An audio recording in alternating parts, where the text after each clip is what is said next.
இது ஏத்துக்காது பாரு. ये இந்த வார்த்தை போனோன்னு என்ன பண்ணும், பிளாக் பண்ணது மனசு. वचन जब अंदर जाएगा वो आप उसको नहीं स्मरण नहीं कर सकते। நீர் ஓட்டு போல இருக்குமா, क्या हम सिंची हुई बारी के समान வட்டாத रह सकते இருக்குமா, हैं? क्या ये सूखे बहे रह सकता है? செழிப்பா இருக்குமா? क्या हम अच्छे रह सकते हैं? பாட்டு பாடணும்ல, நம்ம हमने गीत गाया था, ஒரு பாட்டு பாடணும் பாரு. இல்லாதவையில இருக்கிற போல், जो चीज अभी हमारे पास नहीं है, இல்லாதவை जो चीज नहीं है हमारे இருக்கிற पास, போல் அழைக்கிறவர். वो रहने जैसा आप पुकारना है। எல்லாத்துக்கும் தேவன் வந்து பாருங்க ஒரு பேரை வைக்கிறதுல கூட விஷயங்குது. एक नाम रखने में भी विषय है, ஏன்னா மனுஷனை இனிமையும் இன்பமா இருக்கத்தான் மனுஷனை படைச்சார். क्योंकि मनुष्य को खुशी से रहने के लिए, प्रसन्न से रहने के लिए बनाया है। மனுஷன்னா நீங்க தான் சார். मनुष्य का मतलब हम ही है।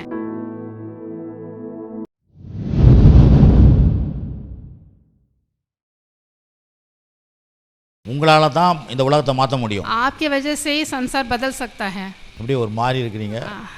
கடவுள் அவ்வளவு பெரிய ஸ்லாக்கியத்தை உங்களுக்கு எனக்கு கொடுத்திருக்கிறார். उतना बड़ा सामर्थ्य हमारे अंदर परमेश्वर ने रखा है। உங்களை மாத்தி இருக்கிறாருன்னா நீங்க இந்த உலகத்தை மாத்துறதுக்காக கடவுள் உங்களை உண்டாக்கிட்டார். हमें बदला है परमेश्वर, हमें रख के संसार को बदलना है अभी। ஏன்னா அதுக்காக தான் ஆவியானவரை கொடுத்திருக்கிறார். इसलिए पवित्र आत्मा हमारे अंदर रखा है। இன்னொன்று தேவன் வந்து தேவன் எப்படி நம்மளை புதுசா வழி நடத்தினா அது பக்கமா நம்ம போகணும். जिस तरह परमेश्वर हमें अगुवाई करते हैं उसी मार्ग में हमें चलना है। இந்த பாரம்பரியம் என்ன தெரியுமா? धार्मिक का मतलब क्या है? செஞ்சதே செஞ்சுனுக்கிறது. फिर से एक बात को फिर से दोहराते रहना है। என்ன செய்யறது? செஞ்சினே செஞ்சுனுக்கிறது. जो करते थे उसी को दोहराते रहना இல்லனா है। நீங்க செஞ்சதை அவர் செய்வார், या फिर एक जने करने से उसको அவர் செஞ்சதை அவர் செய்வார். उसको दोहराते जाते இதுல வந்து கடவுளுக்கு இடமே கிடையாது. इसमें परमेश्वर के लिए कोई जगह नहीं है धार्मिक इसमें। நான் சொல்றது விளங்குதா? आपको समझ में आ रहा है? சொல்றது விளங்குதா கேளுங்களேன். आपको समझ में आ रहा है? आपस में पूछिए। ஏன்னா क्योंकि இந்த உலகம் வந்து ஒருத்தர் என்ன செய்யறாங்களோ அதை பார்த்து செய்யறது. ये जो संसार है जो एक जने करते हैं उसको देख के दूसरा जन करते हैं। அப்போ அவங்களுக்கு வாழ்க்கையில கடவுள் வேலை செய்யலன்னு அர்த்தம். அது इसका मतलब क्या है? परमेश्वर उनके जीवन में काम नहीं कर रहा। நீங்கள் ஒவ்வொருவரும் நீங்களும் எல்லாரும் கடவுள் சொல்றதை செய்யணும்துக்காக தான் கடவுள் உண்டாக்கி இருக்காரு. आप और हम परमेश्वर की बात मानना है, उनके जैसा करना है, इसलिए परमेश्वर ने हमें बनाया है। பக்கத்துல பார்த்து சொல்லுங்க. अब आपस में बोलिए। நீங்க மத்தவங்க செய்யறத பார்த்து செய்யணும்னு ஆண்டவர் உங்களை உண்டாக்கல. आपको दूसरे जने जैसे करते हैं वैसे करने के लिए नहीं बनाया। கடவுள் என்ன சொல்றாரோ அதை செய்யறதுக்கு தான் கடவுள் உங்களை உண்டாக்கி இருக்காரு. परमेश्वर जो बोल रहे हैं उसको करने के लिए आपको बनाया है। சொன்னீங்களான்னு தெரியல, आपने बोला। அப்ப அதுதான் வந்து பாரம்பரிய சபைக்கும் ரட்சிக்கப்பட்ட சபைக்கு வித்தியாசம் இருக்குது. यही अंतर है, धार्मिक कलीसिया और उद्धार पाए हुए कलीसिया में अंतर है। அப்படின்னா தேவன் என்ன சொல்றாரோ அதை செய்யணும் நீங்க. इसका मतलब क्या है? परमेश्वर जो बोलते हैं वो आप करना है। பாருங்க எல்லா சபையிலயும் सारे कलीसिया में பாரம்பரியமா சங்கீதம் வாசிப்பாங்கல்ல. धार्मिक कलीसिया में तो भजन संगीता पढ़ते हैं। இன்னைக்கு என்ன வாசிச்சா? लेकिन हमने आज क्या पढ़ा था? அப்போஸ்தலர் நடவடிக்கையில இருந்து வாசிச்சேன். प्रेरितों का किताब में से पढ़ा था हमने। தேவன் சொன்னதை நான் செய்தேன். இப்போ परमेश्वर ने जो मेरे से बोला था वो मैंने किया। ஆராதனை பண்ணிட்டு இருக்கும்போது கவனிங்க, आराधना जब कर रहे थे, சும்மா ஆராதனை இல்ல, கடவுள் நம்மளோட பேசுற ஒரு நேரம். आराधना के समय परमेश्वर हमसे बात करेंगे। ஆவிக்குரிய உலகங்கள்ல வேற காரியங்கள் மாறுற காலம் நேரம் அது. आत्मिक रूप में हम बदलने का समय है वो। நீங்க பாடின்னு இருக்கும்போதே உங்களுக்கு எதிராக இருக்கிற பிசாசுடைய கண்ணிகள் எல்லாம் உடைக்கிற நேரம் அது. आप जब गीत गाते हैं तो आपके विरोध जो भी बाड़े हैं वो सब फोड़ डालेंगे। உதாரணம் சொல்லட்டுமா? मैं இப்போ उदाहरण இந்த உலகத்துல இருக்கிறோம், இந்தியாவில் இருக்கிறாங்க. अभी हम संसार में भारत में हैं। இந்த தீவிரவாதிகளாம் வந்து குண்டு வச்சுட்டு போறாங்கல்ல, जो आतंकवादी जो है आगे बम रख के யாருக்குமே தெரியாத, किसी को भी नहीं मालूम ऐसा रख के जाते ஆனா அந்த படைகள் அந்த மிலிட்டரி படைகள்லாம் போய் அதை கண்டுபிடிச்சிடுறாங்கல்ல. लेकिन जो फौजी लोग जाके वो उसको पकड़ लेते हैं। அதுதான் வந்து நமக்கு தெரியாத சத்துரு வந்து நமக்கு கண்ணிகளை வச்சுட்டு இருக்கிறான். उसी तरह यहाँ पर हम तो अनजान है, लेकिन शैतान आके हमारे विरुद्ध काम कर रहा है। பக்கத்துல பார்த்து இங்கே கவனிங்கன்னு சொல்லுங்க. आप आपस में बोलिए, ध्यान से सुनना करके। வேற யார்கிட்டே பேசல கர்த்தர், और किसी से परमेश्वर बात नहीं कर रहे हैं। இன்னொன்னு பிரிட்டோ பேசுறத பார்க்காதீங்க. सिर्फ यहाँ मैं बात कर रहा हूँ उसकी और नहीं அப்படியே உங்க கண்ணுக்கு நேர தேவன் பேசுற மாதிரி யோசிங்க. आप आपके सामने परमेश्वर खड़े हैं ऐसा सोचिए। பார்க்கிறதுக்கு வித்தியாசமா தான் இருக்கும். ये तो आपको एकदम अलग दिखेगा, ஆனா அதான் உண்மை. लेकिन यही सत्य है। அப்ப அந்த வெடியெல்லாம் அந்த இதெல்லாம் போய் எப்படி அந்த பெரிய படைகள் போய் எடுத்துறாங்களோ, जैसे बड़े बड़े बम जब आतंकवाद रखते हैं उसको जाके फौजी पकड़ते हैं। சத்துரு நமக்காக வச்சிருக்க மோசமான காரியங்கள் எல்லாம் இந்த பாடும் பொழுது நம்முடைய தூதர்கள் போய் அதை எடுத்து சரி பண்ணிடுறாங்க. उसी तरह जो शैतान हमारे विरुद्ध काम करता है, हम जब गीत गाते हैं उस टाइम हाँ पवित्र आत्मा जाके वो पूरे तोड़ डालते हैं। புரியுதுங்களா நான் சொல்றது? आपको समझ में आ रहा है? இப்போ பாடுற போது இப்போ இந்த காலம் நடக்குது. जब हम गीत गाते हैं तो बड़े बड़े काम होता है। அதே நேரத்தில் பாடும்பொழுது உங்களுக்காக இருக்கிற தேவ தூதர்கள் பரலோகத்தில் போய் தேவனிடத்திலிருந்து எல்லாத்தையும் வாங்கிட்டு வராங்க. उसी तरह जब हम गीत गाते हैं तो देवदूत जाके हमारे लिए स्वर्गलोक में जाके हमारे ज़रूरतों के लिए सब कुछ लेके आएंगे। ஏன்னா நம்ம நினைக்கிறோம் ஏதோ பாடுறோம் ஏதோ நேரம் வந்துட்டோம் உட்காந்துட்டோம் போயிட்டோம். இல்ல இல்ல இல்ல இல்ல हम सोचते हैं हम तो ऐसे गीत गा रहे हैं आगे कलीसिया में इसलिए गीत गाना है ऐसे सोचते हैं। ஒரு பெரிய ஒரு ஆவிக்குரிய உலகம் வேலை நடந்துக்குது. लेकिन आत्मिक जीवन में बहुत बड़ा काम हो रहा है। ஏன்னா அதைத்தான் நம்ம செயல்படுறோம் இங்க. उसी की वजह से हम अभी कर रहे हैं। अभी அப்படி கேர்லெஸ்ஸா இருந்துட்டா எதுவும் நடக்காது. हम ऐसे अनजान बन के नहीं रहना है। அப்ப பாருங்க இன்னைக்கு அப்போஸ்தலர் நடவடிக்கை வாசிச்சேன். आज हमने प्रेरितों का किताब पढ़ा है। அதுல என்ன சொல்லப்பட்டது? उसमें क्या पढ़ा था हमने? ஆண்டவர் தொழுது கொள்றதுக்கு பாஷை முக்கியம் கிடையாது. इसमें क्या बोला था? स्तुति करने के लिए भाषा अहमियत नहीं रखता। இங்க நீங்க தமிழ்காரா இருக்கிறோம் இந்திக்காரா இருக்கிறோம். आप कोई भी भाषा के रहने दो। ஆனா தேவன் பேசுறதுக்கு இந்தி தமிழ்லாம் ரொம்ப பெருசே கிடையாது. लेकिन परमेश्वर बात करने के लिए भाषा की जरूरत नहीं है, तमिल हो या हिंदी। இங்க தமிழ்ல பாடினா கூட உங்களுக்கு ஹிந்தியில புரியும். अगर हम तमिल में गाने से भी आप हिंदी वालों को समझ में आएगा। இதெல்லாம் இந்த ஆவியானவர் நமக்கு செய்வாரு. ये पवित्र आत्मा हमारे लिए कार्य करेंगे। அதனால தான் இங்க பண்ணும்போது அங்க பாருங்க பல மக்கள் துதிக்கிறாங்க ஆண்டவரை. उसमें हमने पढ़ा था अलग अलग भाषा के लोग वहाँ पर स्तुति कर रहे थे। ஆனா எல்லார்கிட்டே கர்த்தர் இடைப்படுறாரு. लेकिन सभी से पवित्र आत्मा बात किए। அங்க பாஷை முக்கியம் இல்ல. वहाँ पर भाषा की अहमियत नहीं। ஆக இங்க உட்கார்ந்து பாஷை எனக்கு இது பாட்டு தெரியல அப்படிலாம் கிடையாது. தேவன் என்ன வேணா உங்களால உங்க வாழ்க்கையில பண்ணுவாரு. पवित्र आत्मा कुछ भी कर सकते हैं आपके जीवन में। நான் பாரு இதெல்லாம் விளக்குறேன் எதுக்காக? मैं ये सब क्यों आपको समझा रहा हूं? பாஷை தெரியல, भाषा नहीं मालूम, அதனால எனக்கு நான் ஆண்டவர் கிரியை செய்யல, इसलिए मेरे परमेश्वर मेरे जीवन में काम नहीं कर रहा है। அங்க பாருங்க எத்தனை பேர் பல பாஷையில பேசுற மக்கள் இருக்காங்க. हमने पढ़ा था कितने अलग अलग देश के लोग आए थे ஒரே சபையில, एक ही सभा में आए थे, ஆனா எல்லார்கிட்டே கடவுள் வேலை செய்யறார். लेकिन सभी के बीच में पवित्र आत्मा ने बात किया। பாஷை முக்கியம் கிடையாது. भाषा अहमियत नहीं रखता। அவர் வேலை செய்யறதுக்கு பாஷை முக்கியம் கிடையாது. पवित्र आत्मा काम करने के लिए भाषा की जरूरत नहीं है। நீங்க தான் முக்கியம். आप ही बहुत जरूरी है। உங்க உள்ளம் தான் முக்கியம். आपका हृदय बहुत जरूरी है। அவரை நோக்கி பார்க்கணும். जब आप उनकी ओर देखेंगे எல்லா பாஷையில வேலை செய்வார் அவர். कोई भी भाषा के लोग होने से भी वो काम करेंगे। ஆமென். आमेन। ஹalleluya. आमेन। ஆகவேதான் அந்த வசனத்தை எடுத்து இன்னைக்கு வாசிச்சேன். इसलिए मैंने वो वचन आज पढ़ने के लिए बोला। எல்லாம் பார்க்கறாங்க, வெளியே வந்து சொல்றாங்க. बाहर के लोग सब देख रहे थे वहाँ नहीं எல்லாம் வேற வேற பாஷையில பேசுறாங்க. सब लोग अलग अलग देश के थे लेकिन अलग अलग भाषा में बात करे। ஆச்சரியமா இருக்குதாங்க. वहाँ पर एकदम सब अचंभित हो गए थे। அப்ப தேவன் செய்யறதெல்லாம் ஆச்சரியமா தான் இருக்கும். ऐसे ही पवित्र परमेश्वर जो भी करते हैं हम अचंभित होना है। அவர் நம்ம ஸ்டைல்ல எதையும் செய்ய மாட்டார். वो हमारे रीति से कुछ भी नहीं करेंगे। அவர் வேற ஸ்டைல்ல செய்வார். उनका रीति अलग है। ஹலோ आमेन। சொல்லுங்க பக்கத்துல பார்த்து அவர் நம்ம ஸ்டைல்ல செய்யறது கிடையாது. हमारे स्टाइल में कुछ नहीं करेंगे। அவர் ஸ்டைல் எல்லாத்தையும் செய்வார். परमेश्वर का स्टाइल ही अलग है। இருக்கீங்களா இல்லையா? आप हैं? பாருங்க நாங்க இந்த வாரம் நாங்க இந்த ஒரு வாரம் ஃபுல்லா வீட்லயே இல்ல. हम एक हफ्ता पूरा हम घर में नहीं थे। 29ஆம் தேதி பாண்டிச்சேரி ஊழியத்துக்கு போயிருந்தோம். 29th को हम पांडिचेरी में सेवा के लिए गए थे। பாத்தீங்கன்னா கிட்டத்தட்ட ஒரு 120 பேர் பாஸ்டர்ங்க வந்திருந்தாங்க. वहाँ पर 120 पास्टर्स आए थे। எல்லாரும் ரொம்ப பிரம்மாண்டமா கடவுள் கிரியை செஞ்சார். वहाँ पर बहुत ही अद्भुत कार्य हुआ। ஆராதனையில பெரிய கிரியைகள் நடந்தது. आराधना में भी बहुत अच्छा कार्य हुआ था। பிரசங்கத்துல பெரிய கிரியைகள் நடந்தது. प्रचार में भी हुआ था। எல்லா ஊழியக்காரங்களும் சின்ன குழந்தை மாதிரி பாட்டு பாடினாங்க, ஆராதிச்சாங்க. वो सेवक भी आके अच्छा गीत गाए थे वहाँ पर। கேக்குறீங்களா? आप सुन रहे हैं? ஊழியக்காரலாம் பாடணும்னா உங்களுக்கு தெரியாது, அதெல்லாம் நிப்பாங்க. वो पास्टर्स लोग आके ऐसे खड़े हो जाते थे। நீ பாடுறியா? क्या तू गाना गा रहा है? நான் என்ன கை தட்டணுமா? क्या मैं ताली बजाने तेरे लिए ऐसे बोलेंगे? நானும் ஊழியக்காரன் தான். मैं भी सेवक हूँ करके ऐसे அப்படி நிப்பாங்க தெரியுங்களா? ऐसे खड़े हो जाते थे। உங்களே கை தட்ட வைக்கிறது எங்களுக்கு பெருசாகுது. आपको ताली बजाने के लिए बोलने मेरे लिए बड़ा काम है। அவங்கள கை தட்டி பாட வைக்கணும்னா அதுக்கு ஒரு பெரிய கடவுளுடைய அனுக்கிரகம் கிருபை வேணும். वो पास्टर्स को ताली बजा के उनको गीत गाना बोलने से அப்படி நிப்பாங்க, பாடு பாடு.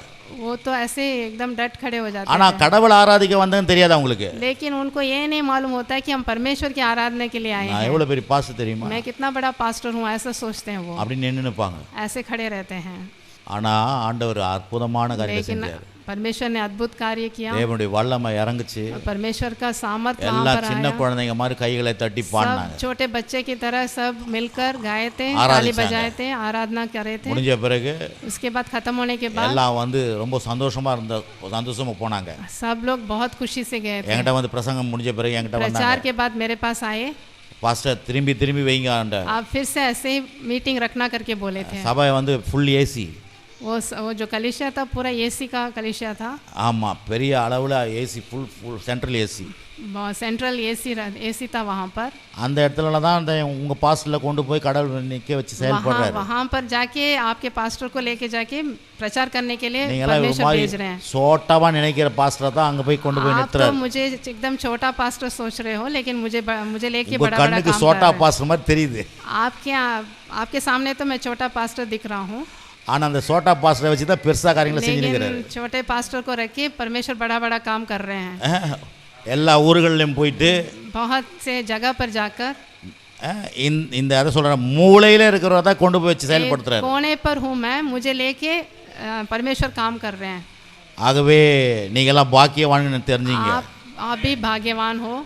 அவங்க திருப்பி சொன்னாங்க, அந்த கொடுத்த இடம் கொடுத்த பாஸ்டர் இருக்கிறாரு. मीटिंग में जब गए थे, जिन्होंने जगह दिया था, அவங்க சர்ச்சில் எவ்வளவு பேர் தெரியுமா வராங்க? उनका कलीसिया कितना बड़ा, 1000 பேர் வராங்க. उनके कलीसिया में 1000 लोग आते हैं। அவரு वो आके எப்போனா இந்த சபையில் வந்து நீங்கள் வைங்க, நாங்கள் ஃபுல்லாக உங்களுக்கு இடம் தரோம். आप कभी भी आके फिर से मीटिंग रख सकते हो, हम आपको जगह देंगे करके बोले थे। இந்த மாதிரி சத்தியங்களே பேசுனதே கிடையாது இங்கே யாருமே. ऐसे सत्य वचन कोई भी अभी तक बात नहीं किया, ऐसे बोले। கடவுள் வந்து உங்களை பெரிய அளவில் அபிஷேகம் பண்ணியிருக்கிறாரு. परमेश्वर ने आपको बहुत बड़ा अभिषेक दिया है करके बोले। பாஸ்டர்லாம் நொந்து நூலாக இருக்கிறாங்க. पास्टर्स तो ऐसे बहुत उदास थे पहले, உடைஞ்சு போயிருந்தாங்க. एकदम टूटे हुए थे पहले, ஆனா உங்களுடைய கர்த்தருடைய வார்த்தை எல்லாரையும் உயிர்ப்பிக்குது. लेकिन प्रचार के बाद सब लोग बहुत संतुष्ट हो गए। அப்படின்னு அவ்வளோ என்கரேஜ் பண்ணாங்க எங்களை. ऐसे आके हमको एनकरेज करे। நீங்க ஒரு நாளாவது எங்களை என்கரேஜ் பண்றீங்களா? आपने कभी मुझे बोला था? வாரம் வசனம் கேட்குறீங்க. आप तो हर हफ्ता सुनते हो मेरा प्रचार। என்னைக்காவது வந்து பாஸ்டர், कभी एक बार भी आके मेरे से पास्टर आपने अच्छा बात किया करके बोले? नहीं बोले।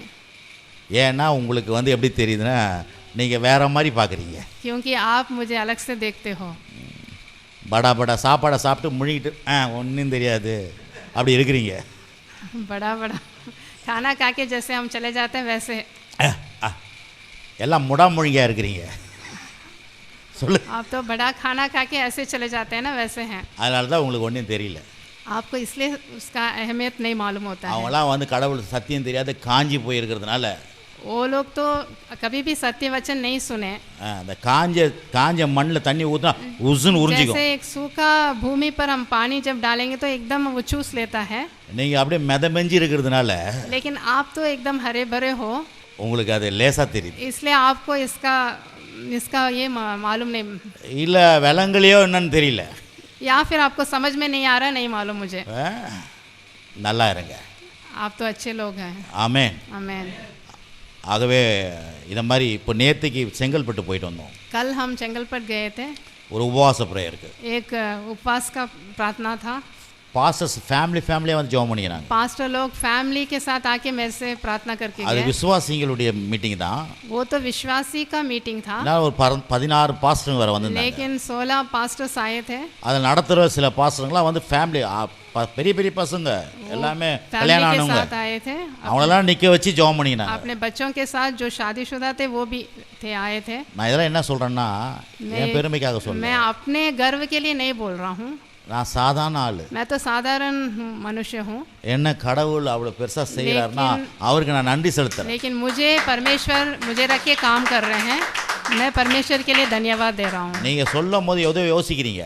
मैं जब बोल रहा हूँ आप कुछ सोचते हो। நான் ஒரு சாதாரண ஆள். मैं तो साधारण जन हूँ, எனக்கு எந்த அருகதையே கிடையாது இதெல்லாம் செய்யறதுக்கு. मुझे तो कोई हैसियत नहीं है ये सब करने के लिए। ஆனால் என்னை கொண்டு கடவுள் அவ்வளோ தூரம் செய்கிறார் இருக்கும்போது, लेकिन मुझे रख के परमेश्वर इतना बड़ा काम कर रहे हैं सोचने இந்த से, தேவனுடைய அன்பை எண்ணி பார்த்து मैं परमेश्वर के प्रेम को ஒரு ஆனந்த கண்ணீராகுது. मैं परमेश्वर के प्रेम को सोचता हूँ। அது மாதிரி தான் நீங்க.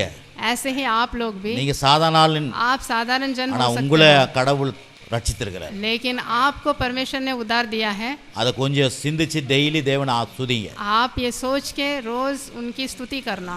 ஆமென். आमेन. ஹalleluya. हालेलुया. சரி, கர்த்தருடைய வார்த்தைக்கு நம்ம சொல்லுவோம். अभी हम परमेश्वर के वचन पे இப்பயும் கர்த்தருடைய வார்த்தை जाएंगे. தான் இதுவும். ये भी परमेश्वर का ही वचन था. ஏன்னா கொஞ்சம் புரிஞ்சுக்கணும் பாருங்க. आप समझना है, इसलिए मैंने बोला था கர்த்தர் पहले. நீங்க சாதாரண மக்கள், आप और हम तो साधारण जन हैं, ஆனா கர்த்தர் நம்மளை எப்படி ஆசீர்வதிக்கிறார் பாருங்க. लेकिन परमेश्वर हमें कितना आशीष देते हैं, எப்படி உயர்த்துறார் பாருங்க. कैसे बढ़ाते हैं हमें. நீங்க அவரை உண்மையா ஆழமா புரிஞ்சுக்கினீங்கன்னா, आप उनको गहराई से जब समझेंगे, உங்க உயர்வு, நீங்க எவ்வளவு உயரத்துல வந்துக்கிறீங்கன்னு நீங்க அவர் காமிப்பார். आप कितने बड़े ऊंचे स्थान पर आए हो करके परमेश्वर आपको दिखाएंगे. அத பாருங்க, நம்ம சர்ச்சில கூட பாருங்க, हमारे कलीसिया में இங்கே தான் ஒரு மாதிரி இருக்கு, ஆனால் எல்லாம் பாட்டு பாடி ஆராதனை பண்ணுறவங்களாம் இருக்கிறீங்க. आप यहाँ पर अच्छा गाना गाने वाले हैं, आराधना करने वाले भी हमारे कलीसिया में हैं. ஆமாம், விசுவாசிகள் நடத்தக்கூடிய சக்தி வாய்ந்த மக்கள்லாம் இருக்கிறீங்க. विश्वासी को चलाने का शक्ति आपके अंदर है. ஆமென். आमेन. அதெல்லாம் நினைச்சு பாருங்க. वो सब सोच के देखिए आप. நான் சாதாரண ஆளு, मैं साधारण जन हूँ, ஆனால் என்ன கர்த்தர் பாட்டு பாடி ஆராதனை பண்ணி மற்றவங்களுக்கு சத்தியத்தை சொல்லக்கூடிய சக்தி வாய்ந்த ஒரு மனுஷனை ஆக்கியிருக்கிறாருன்னு சொல்லிட்டு நீங்கள் உங்களை ஆண்டவருக்கு நன்றி செலுத்துங்க. लेकिन आप धन्यवाद देना है परमेश्वर को, मुझे ऐसा बदले हैं परमेश्वर आराधना करने के लिए, दूसरों को सत्य वचन लेके बोलने के लिए, दूसरों को अगुवाई करने के लिए मुझे काबिलियत बनाया है. ஆமென். आमेन. அத பாருங்க. ஆமென். ஆமென். ஹalleluya. இப்போ பாருங்க, சாம் பெர்சிலாம் இருக்கிறாங்க. सैम और पेर्सी, அவங்களாம் குட்டி குட்டியாக இருந்தாங்க. वो तो पहले छोटे बच्चे थे यहाँ पर. இன்னைக்கு எல்லா ஊழியக்காரர்களுக்கு முன்னால் நின்று பாட்டு பாடி எல்லாரும் இவங்களை பாராட்டுற அளவுக்கு கர்த்தர் ஆக்கியிருக்கிறாரு. अब तो सब बड़े बड़े सेवक के बीच में खड़े होके गीत गा के बोलने के जैसा बनाया है उन्हें, और वो लोग उनको सराहते भी हैं. இதுக்காகவே ஆண்டவருக்கு அவங்க கோடி கும்பிடு போடணும். इसके लिए वो लोग परमेश्वर के लिए कोटि कोटि नमस्कार करना है. ஆமென். आमेन. ஏன்னா நான் ஒரு சாதாரண ஆளு, वो तो साधारण जन है. நான் பேசினா கடவுளுடைய அபிஷேகம் இறங்குதே, मैं बात करने से अभिषेक उतर रहा है, நான் பேசினா மக்களுடைய உள்ளங்கள் மாறுதே, मैं बात करने से दूसरों का हृदय में परिवर्तन आ रहा है, அப்படின்னு அந்த ஆண்டவருக்கு நன்றி சொல்றேன். ऐसे सोच के परमेश्वर को धन्यवाद देना है. आमेन. आमेन. हालेलुया. आमेन. अब கர்த்தருடைய வார்த்தைக்கு अभी हम परमेश्वर के वचन में जाएंगे. ஏசாயா 58 एशाया निकालेंगे, उसमें 58 का 11 58 का 11 निकालेंगे, 11. இதுல கீழ்ப்பகுதியை தான் நான் வாசிக்க போறேன். கீழ்ப்பகுதி தான் எடுத்துருக்கிறேன் उसमें வசனத்தை. नीचे का जो भाग है वही पढ़ने वाले हैं ஆனா हम. ஃபுல்லாவே வாசிப்போம். लेकिन अभी पूरा वचन ही पढ़ेंगे. அதுல ஒரு பாட்டு இப்போ பாடணும் பாருங்க, ஒரு புது பாட்டு. हमने एक आज नया गीत भी गाया இந்த था, வசனத்துல இருக்குது. அது ये वचन से ही लेके पढ़ा था. 58 11 58 का 11. அவரது குறைங்க. கர்த்தர் நித்தமும் உன்னை நடத்தி மகா வறட்சியான காலங்களில் உன் ஆத்துமாவை திருப்தியாக்கி உன் எலும்புகளை நிலமுதலாக்குவார். நீ நீர்ப்பாய்ச்சன தோட்டத்தை போலும் வற்றாத நீரூற்று போலும் இருப்பாய். यहोवा तुझे लगातार लिए चलेगा और अकाल के समय तुझे तृप्त और तेरी हड्डियों को हरी भरी करेगा, और तू सिंची हुई बारी और ऐसा सोते के समान होगा जिसका जल कभी नहीं सूखता. आमेन. பாருங்க, கர்த்தர் நித்தமும் சொல்லுங்க, கர்த்தர் நித்தமும் परमेश्वर हमें लगातार चलाएंगे. எல்லாம் வாய் தான் சொல்லுங்க, அவன் சொல்றது இந்திய சொல்றதுங்க. கர்த்தர் நித்தமும் यहोवा लगातार என்னை நடத்தி हमें चलाएंगे, மகா வறட்சியான और अकाल के समय என் ஆத்துமாவை திருப்தியாக்குவார். तुझे तृप्त करेंगे. இல்லை, நீங்க அவங்க சொன்ன பிறகு சொல்லுங்க. என் ஆத்துமாவை திருப்தியாக்குவார். तुझे तृप्त करेंगे. திருப்திக்கான என் எலும்புகளை எல்லாம் तेरी हड्डियों को நிலமுலாக்குவார். हरी भरी करेगा. நான் அதான் நீ வரும் அதில், நீ நீர்ப்பாய்ச்சன தோட்டத்தை போலவும் तू सिंची हुई बारी வற்றாத நீரூற்று போலவும் இருப்பாய். और ऐसे सोते के समान होगा जिसका जल कभी नहीं सूखता. आमेन. आमेन. இப்போ பாருங்க, இந்த 11வது மாசம், ये जो 11वें महीने में हम आए हैं, கர்த்தர் உங்களை நித்தமும் நடத்துவார். हमें लगातार चलाएंगे परमेश्वर. 10 மாசம் நடத்திட்டாரு, अभी 10 महीना चला लिए, இந்த 11வது மாசமும் நடத்துவார். ये 11वें महीने में भी हमें चलाएंगे. நித்தமும் நடத்துவாராம். लगातार हमें चलाएंगे. அது மட்டும் இல்ல, எப்படிப்பட்ட காலத்துல இருந்தாலும், कैसे भी समय, வறட்சியா இருந்தா கூட, चाहे वो अकाल का समय हो, வெறும் வறட்சின்னு சொல்ல अकाल, நான் சொல்றத சொல்லணும், நீங்க வெறும் வறட்சின்னு சொல்லல, सिर्फ अकाल नहीं, மகா வறட்சியான காலத்துல, कितना बड़ा अकाल होने से, சொல்லுங்க, மகா வறட்சியான காலத்துல கூட बड़े अकाल में भी அவர் என்னுடைய ஆத்துமாவை திருப்தி ஆக்குவாராம். वो हमें तृप्त करेंगे. பாருங்க எவ்வளவு தேவன், எவ்வளவு கொஞ்சம் யோசிச்சு பாருங்களேன்.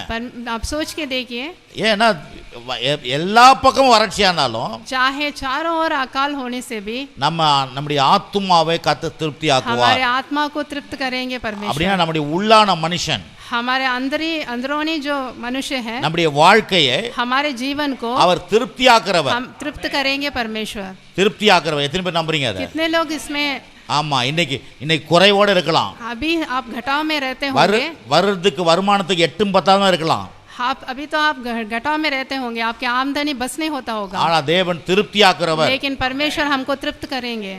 அது மட்டும் சரீரத்தை சுகமாக்குவாராம், हमारे शरीर को भी चंगा करेंगे, எலும்புகள் எல்லாம் நிலமுள்ளதாக்குவார். हमारी हड्डियों को हरी भरी करेंगे. அப்படின்னா வியாதி பலவீனங்களை கூட சரி பண்ணிடுவாரு. सारे रोग बीमारी को भी वो ठीक करेंगे.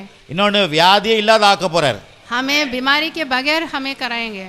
ரொம்ப நம்புங்க, उसका आप विश्वास कीजिए. आप, நான் டாக்டர் கிட்டே போக கூடாது, मैं डॉक्टर के पास ही नहीं ஊசியே जाऊंगा, போடக்கூடாது, मैं सुई नहीं डालूंगा, அந்த அளவுக்கு நான் வியாதியை வெறுக்கணும்.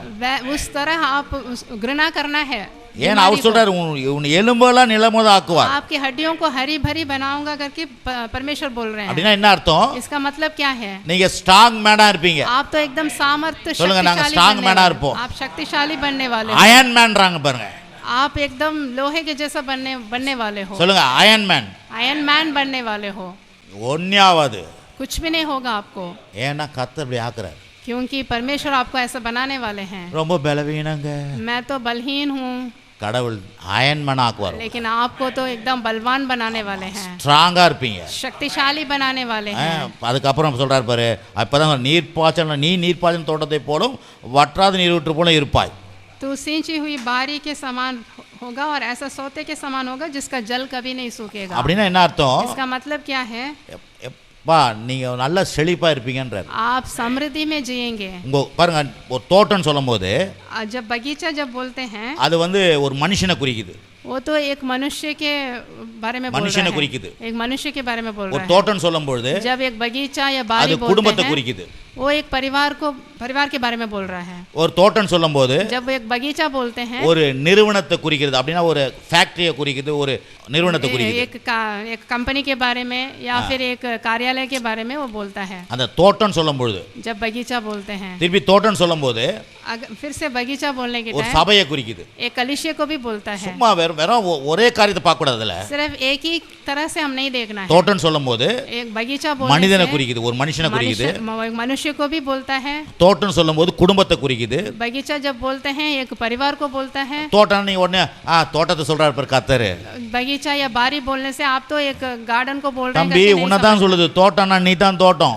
बारी मतलब आप ही हैं बारी. ஆமா, நீ உன்னதான் தோட்டம்ன்றாரு आप கர்த்தர். ही को बगीचा बारी बोल रहे हैं. அப்படினா அவர் சிம்பாலிக்கா சில காரியங்களை சொல்றாரு கர்த்தர். वो तो सिंबॉलिक परमेश्वर ने ऐसा बोला है. தோட்டம்னா நீ எப்படி இருக்கிற, உன் தோட்டம் ஒரு தோட்டம் எப்படிப்பட்ட, मतलब तू कैसा है? நீர்ப்பாய்ச்சல்ன தோட்டத்தை போல இருப்ப, तू सिंची हुई बारी के समान रहेगा, செழிப்பா இருப்ப, तू उतने समृद्धि में रहेगा, ஆசீர்வாதமா இருப்ப, आशीष में रहेगा, சுகமா இருப்ப, तू चंगा நிறைவோட இருப்ப. तू पर्याप्त रहेगा. அதான் தோட்டம். यही बगीचा है. குடும்பமா, குடும்பம்னா குடும்பம் தோட்டமாகுது. परिवार भी ऐसा ही रहेगा. ஒரு உங்களுடைய வருமானம் அல்லது உங்களுடைய தொழில், आपका कार्यालय, आपका व्यापार, அதுவும் தோட்டம் தான். वो भी एक बगीचा है. அந்த தோட்டம், தொழில் என்ற தோட்டம் செழிப்பா இருக்கும். वो भी एकदम समृद्धि में रहेगा. குடும்பமும் செழிப்பா இருக்கும், आपका परिवार समृद्धि में रहेगा, குறைவு இருக்காது. कोई घटाव नहीं அதே रहेगा. நேரத்தில் தோட்டம் சொல்ல சபை சொல்லுது. वो वैसे ही बगीचा बोलने से एक कलीसिया भी है. சபையும் செழிப்பா இருக்கும், वैसे कलीसिया भी समृद्धि में சபையும் रहेगा. நீரூற்று போல இருக்கும். ऐसे सिंची हुई बारी के समान रहेगा. இன்னொன்னு சொல்றாரு, और क्या बोल रहे हैं? வற்றாதே இருக்கும். அது एकदम एक सोता के समान जहाँ पर जल कभी नहीं सूखता. அப்படின்னா என்ன, காஞ்சி போய் இருக்காது, सूखा नहीं, कभी भी नहीं सूखेगा, காஞ்சே இருக்காது. नहीं सूखेगा. वो எப்போதும் பர்ஸ்ல பணம் இருக்கும். हमेशा आपके पर्स में पैसा रहते रहेगा, எப்போது பேங்க்ல பணம் இருக்கும், हमेशा आपके बैंक में पैसा रहते எடுக்க எடுக்க रहेगा, வந்துனே இருக்கும், आप निकालने से और भी आते வற்றாது, रहेगा, कभी नहीं சொல்லுங்க सूखेगा, வற்றாது, कभी नहीं सूखेगा, சுகமும் வத்தாது, आपके आपके चंगाई भी குடும்பத்துல कभी नहीं सूखेगा, சமாதானம் வத்தாது, आपकी शांति कभी नहीं सूखेगा, குடும்பத்துல சந்தோஷம் வத்தாது, आपके शांति कभी नहीं सूखेगा, खुशी कभी नहीं எதுவும் सूखेगा, வற்றாது. कुछ भी नहीं सूखेगा। வற்றாத நீரூற்று போல இருப்பாய். ऐसा सोता जहाँ जिसका जल कभी नहीं सूखेगा, அப்படின்னா எந்த நேரம் அது சுரந்து கொண்டே இருக்கும். हमेशा उसमें उमड़ते रहेगा। உங்களை தான் சொல்றாரு, आप ही के बारे में मैं बोल रहा हूँ, சுரந்து கொண்டே இருக்கும். उसमें उमड़ते रहेगा। இதை தான் விசுவாசிக்கணும். इसके ऊपर आप विश्वास करना है। இதான் வந்து நான் இந்த மனசுக்கு இது பத்தியா, आपका दिमाग, இது மனசு இங்கே மண்டையில் இருக்கிற பிரச்சனை தான், இங்கே மண்டை தான் இது என்ன பண்ணுதுன்னா இதை ஏற்றுக்காது. दिमाग ही परेशान करता है, इसको इसको हम कबूल नहीं कर सकते हैं। மனசுக்குள்ள என்ன ஆகுதுன்னா இது எப்படி நடக்கும், ये कैसा होगा, இது ஏற்றுக்காது பாரு. ये இந்த வார்த்தை போனோடனே என்ன பண்ணும், பிளாக் பண்ணும் அந்த மனசு. वचन जब अंदर जाएगा वो आप उसको नहीं स्मरण नहीं कर सकते। நீர் ஓற்று போல இருக்குமா, क्या हम सिंची हुई बारी के समान வட்டாத रह सकते இருக்குமா, हैं? क्या ये सूखे बहे रह सकता है? செழிப்பா இருக்குமா. क्या हम अच्छे रह सकते हैं? பாட்டு பாடணும்ல, நம்ம हमने गीत गाया था, ஒரு பாட்டு பாடணும் பாரு, இல்லாதவையில இருக்கிற போல், जो चीज अभी हमारे पास नहीं है, இல்லாதவை जो चीज नहीं है हमारे இருக்கிற पास, போல் அழைக்கிறவர். वो रहने जैसा आप पुकारना है। எல்லாமே இருக்குது. सब कुछ हमारे पास है, ऐसा எங்க இருக்கு समझना தெரியுமா, है। कहाँ है, எங்க இருக்கு தெரியுமா कहाँ है सब कुछ? சார், எல்லாம் உங்களுக்குள்ள இருக்கு சார், எனக்குள்ள இருக்கு सब சார். कुछ हमारे अंदर ही है, ஏன் அப்படின்னா கடவுளை உள்ள இருக்கிறாரு, क्योंकि परमेश्वर हमारे अंदर है। எங்கேயும் அங்கேயும் தேட தேவையில்ல. इधर उधर ढूंढने की जरूरत உங்க नहीं है। ஆசீர்வாதத்தை எங்கேயும் போய் வானத்துலலாம் வைக்கல आपके கர்த்தர், आशीष को जाके वहाँ ऊपर नहीं रखा है எல்லாமே परमेश्वर ने। உள்ள வச்சிருக்கிறாரு. सब कुछ हमारे अंदर ही रखे हैं। அதான் எப்படி சொல்றீங்க, அதான் நீர் ஊற்றுனா எங்கேருந்து வரும், ये सोता कैसे आएगा? நீர் ஊற்று எங்கேருந்து வரும், सोता कैसा है? உள்ளேருந்து தான் நீர் ஊற்று. वो अंदर से ही सोता बनता है, ஊற்றுனா எங்க, உள்ளேருந்து தான். अंदर से ही सोता उमड़ता है। ஆமென். आमेन। இருக்கிறீங்களா இல்லையா? आप हैं? அப்ப பாருங்க, இது சொல்றாரு நீர் ஊற்று போல இருக்குமா. सोते के समान रहेगा। அப்ப பாருங்க, அந்த தோட்டம் சொல்லும் பொழுது जब बारी बोलते हैं, கவனிங்க, ஏதன் தோட்டம் ஞாபகம்தா, आपको अदन का वाटिका मालूम है? ஆதாம் ஏவாளுக்கு ஒரு தோட்டம் கொடுத்தாரு, आदम और हव्वा को एक बगीचा दिया था, அது பேர் ஏதன். वो एदन है। ஏதன்னா என்ன அர்த்தம் தெரியுமா, अदन का मतलब क्या है? இனிமை, இன்பம். खुशी, இனிமை, இன்பம். प्रसन्न होना। சொல்லுங்க, ஏதன்னா अदन मतलब இனிமை, प्रसन्नता, இன்பம். प्रसन्नता, खुशी। அப்படின்னா என்ன அர்த்தம், इसका मतलब क्या है? தேவன் மனுஷனை படைக்கிறதுக்கு இனிமைக்கும் இன்பத்துக்கு தான் படைச்சிருக்காரு. ये परमेश्वर ने मनुष्य को प्रसन्नता के लिए, खुशी के लिए बनाया है। ஆனா கசப்பும் பிரச்சனையெல்லாம் இன்னைக்கு வந்தது. அது लेकिन अभी तो परेशानी, कड़वाहट अभी आया है। எல்லாத்துக்கும் தேவன் வந்து பாருங்க ஒரு பேரை வைக்கிறதுல கூட விஷயங்குது. एक नाम रखने में भी विषय है, ஏன்னா மனுஷனை இனிமையும் இன்பமா இருக்கத்தான் மனுஷனை படைச்சார். क्योंकि मनुष्य को खुशी से रहने के लिए, प्रसन्न से रहने के लिए बनाया है। மனுஷன்னா நீங்க தான் சார், मनुष्य का मतलब हम ही हैं, தோட்டம்னா நீங்க தான் சார். बगीचा भी हम யாரையோ ही हैं। சொல்லுகிறார் பாஸ்டர், किसी और को बोल रहे हैं करके नहीं समझना है, யாரும் இல்ல சார், உங்ககிட்ட தான். और किसी को नहीं, हमें हमारे அப்ப लिए बोला இனிமை, है। தோட்டம்னா இனிமை, बगीचा, बारी का ஏதன்னா இனிமை, मतलब, இன்பம். अदन का मतलब खुशी है। ஆமென். आमेन। அதே போலதான் அந்த தோட்டத்துல வந்து ஆதாம் வந்து பாவம் செஞ்சிட்டாரு, उस वाटिका में तो பாவம் செஞ்சிட்டாரு, उसने पाप कर लिया, அதனால அந்த தோட்டத்தை இழந்தாரு. इसलिए उसने वाटिका को उसे छोड़ना पड़ा। ஆனா இன்னொரு தோட்டத்துக்கு இயேசு போனார், लेकिन और एक वाटिका में यीशु मसीह गए, கெத்செமேன் என்ற தோட்டத்துக்கு போனார். गेत्सेमन बगीचे में गए थे। அது கெத்செமேன் தோட்டம் தான் போட்டுக்குது ஒரு இடத்துல, गेत्सेमन वाटिका बोल के लिखा गया மத்தேயுல எடன் போட்டுக்குது, और एक जगह बोला है, மார்க்ல எடன் போட்டுக்குது, கெத்செமேன் என்ற எடன் போட்டுக்குது. मार्क किताब में तो गेत्सेमन जगह बोल के बोला गया है, ஆனா யோவான் சொல்றாரு அந்த இடத்தை लेकिन यूहन्ना தோட்டம் बोल रहे சொல்றாரு. हैं उस गेत्सेमन को एक बगीचा या वाटिका बोला है। அப்ப பாருங்க, ஒரு தோட்டத்துல பிரச்சனை வந்தாலும் एक बगीचे में अगर परेशानी आने से भी இன்னொரு தோட்டத்தை உண்டாக்குனாரு, दूसरा बगीचा बनाया है, அந்த தோட்டத்துல இருந்த பிரச்சனையை இந்த தோட்டத்தின் மூலமா சரியாக்கிட்டாரு. उस बगीचे का परेशानी इस बगीचे के वजह से ठीक कर दिए। ஆமென். आमेन। தேவன் ரொம்ப ரொம்ப ஞானி. परमेश्वर बहुत ज्ञानी है। எந்த தோட்டத்துல பிரச்சனை உண்டாச்சோ जिस बगीचे में, जिस वाटिका में परेशानी हुआ था, அதே கெத்செமேன் தோட்டத்துல அந்த பிரச்சனையை தீர்த்து வச்சார். उसी गेत्सेमन वाटिका में वो परेशानी को ठीक करके रखे। நான் சொல்றேன், எந்த இடத்துல உங்களுக்கு பிரச்சனை இருக்குதோ मैं बोल रहा हूँ, आपको कहाँ पर परेशानी है, அந்த பிரச்சனைக்கு ஏத்த மாதிரியே வேற இடத்துல சரி பண்ணுவார். वो परेशानी ठीक होने जैसे ही आपके लिए काम करेंगे। ஆமென். आमेन। இருக்கீங்களா இல்லையா? आप हैं? ஆகவே தான் கர்த்தர் பாருங்க உங்களை சொல்றாரு, நீர்ப்பாய்ச்சன தோட்டத்தை போல வற்றாத நீரூற்று போல இருப்பாய். तुम सिंची हुई बारी के समान और सोते के समान जिसका जल कभी नहीं सूखेगा। இன்னொரு ரெண்டு வசனம் வாசிப்போம். ஏசாயா और दो वचन புத்தகம், पढ़ेंगे। ஏசாயா புத்தகம் 42 यशायाह 42 निकालेंगे। 42 42 में 16. उसमें 16 குருடரை அவர்கள் அறியாத வழியில் நடத்தி அவர்களுக்கு தெரியாத பாதைகளில் அவர்களை அழைத்து கொண்டு வந்து அவர்களுக்கு முன்பாக இருளை வெளிச்சமும் கோணலை செவ்வையுமாக்குவேன். இந்த காரியங்களை நான் அவர்களுக்கு செய்து அவர்களை கைவிடாது இருப்பேன். मैं अंधों को एक मार्ग से ले चलूँगा जिसे वे नहीं जानते और उनको ऐसे पथों से चलाऊँगा जिन्हें वे नहीं जानते। उनके आगे मैं अंधियारा को उजाला करूँगा और टेढ़े मार्गों को सीधा करूँगा। मैं ऐसा काम करूँगा और उनको न त्यागूंगा। आमीन। பாருங்க, இது குருடன்னா குருடரை பத்தி மட்டும் பேசலைங்க. ये अंधे मतलब अंधों के बारे में नहीं बोल रहे हैं। பெரும்பாலும் நம்ம கண்ணு தெரிஞ்சா கூட கண்ணு தெரியாத மாதிரி தான் வாழ்ந்துங்க. आंख दिखने से भी हम अंधे जैसे ही हम बर्ताव करते हैं। நிறைய காரியம் நமக்கு தெரியல பாருங்க, கண்ணு தெரியுது, हम आंख तो दिखता है, நிறைய காரியம் தெரியாதே வாழ்ந்துங்க. लेकिन बहुत से विषय में हम अंधों के जैसे பாருங்க, இந்த நம்ம சில எவ்வளவு பழம் தெரியும் நமக்கு, பழ வகைகள் பழம், இந்த இப்போ நாட்டில் இருக்க பழம் எவ்வளவு தெரியும்? कितने फल आपको मालूम है? சொன்னா ஒரு 10 பழம் சொல்லுவீங்க. आप बोलने से 10 का नाम बोलेंगे। வாழைப்பழத்துல எத்தனையோ இருக்குது, ये केले में भी कितने वेराइटीज हैं, மாம்பழத்துல எத்தனையோ இருக்குது, आम में कितने वेराइटीज हैं, பாருங்க நிறைய பூக்கள் இருக்குது, बहुत से फूल भी हैं, நிறைய அந்த பட்சிகள் நிறைய இருக்குது, बहुत पक्षियां भी हैं। நம்மளாம் எல்லாத்தையும் பார்க்கவே இல்ல, हमें तो सब कुछ नहीं मालूम, எல்லா பூக்களையும் பார்க்கல, கடவுள் படைச்சதெல்லாம், फूलों का नाम नहीं मालूम, எல்லா பழங்களையும் நம்ம சாப்பிடல, सारे फल को हमने अभी तक नहीं खाया। எத்தனையோ கடல்ல வந்து விலங்குகள் இருக்குது, தெரியாத விலங்குகள், बहुत से पशु अभी समुद्र में भी हैं, हम नहीं கடவுள் जानते। படைச்சது அத்தனையுமே நம்மளால பார்க்க முடியல. परमेश्वर ने जो भी सृष्टि किया है सब कुछ हम नहीं जानते। ஏன் இந்த கும்மிடி புள்ளி எத்தனை சந்து இருக்குதுன்னு நமக்கு தெரியாது. ये गुमड़ी पुंडी में भी कितनी गलियां हैं हम नहीं जानते। ஆனா நம்ம என்ன பண்றோம், தெரிஞ்ச மாதிரி வாழ்ந்துட்டு இருக்கோம். लेकिन हम तो एकदम सब कुछ जानते हैं, அதுதான் जैसे கர்த்தர் स्वभाव சொல்றாரு, करते हैं। கர்த்தர் சொல்றாரு, परमेश्वर बोलते हैं உன்னை அறியாத வழியில் உன்னை நடத்துவேன். मैं अंधों का एक मार्ग से ले चलूंगा और जिसे वे नहीं जानते और ऐसे पथों पर चलाऊंगा जिन्हें वे नहीं जानते। அறியாத வழினா உனக்கு தெரியாத வழியில் உன்னை நடத்துவேன் நான்.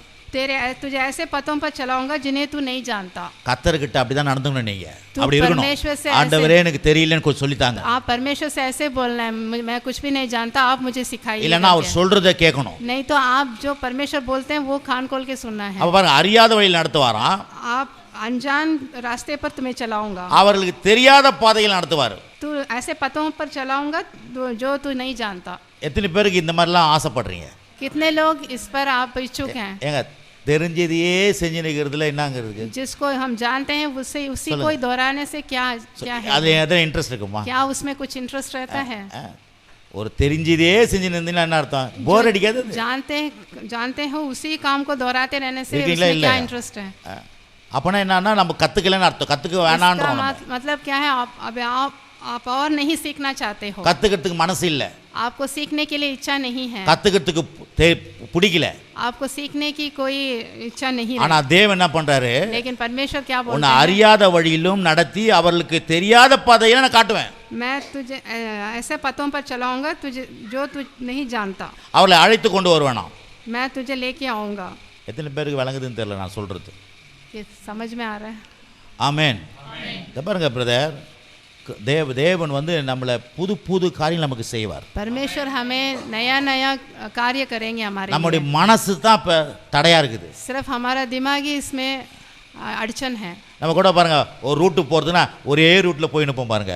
एक रूट में हम तो हमेशा एक ही रूट में जाते हैं। நாங்க சின்ன வயசுல, हम छोटे बच्चे थे तब, அதான் நாங்க வந்து கத்தோலிக்கரா இருந்தோம்.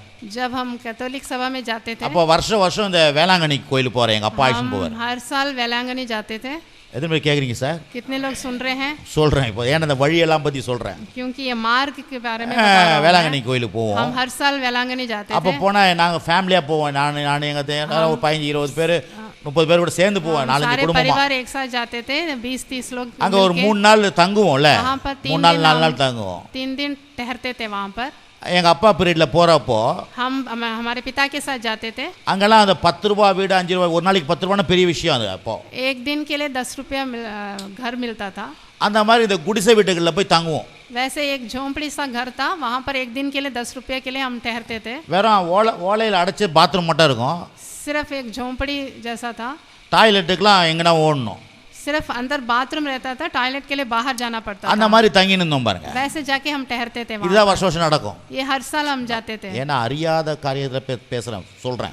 मैं जो चीज हम नहीं जानते हैं அதுக்கப்புறம் நாங்கள் ரட்சிக்கப்பட்டுட்டோம். उसके बाद हम उद्धार पा लिए। நான் என் தம்பிலாம் கொஞ்சம் பெரிய லெவலில் தான் ரட்சிக்கப்பட்டு பெரிய நல்லா கல்யாணம் வயசாயிடுச்சு இப்போ.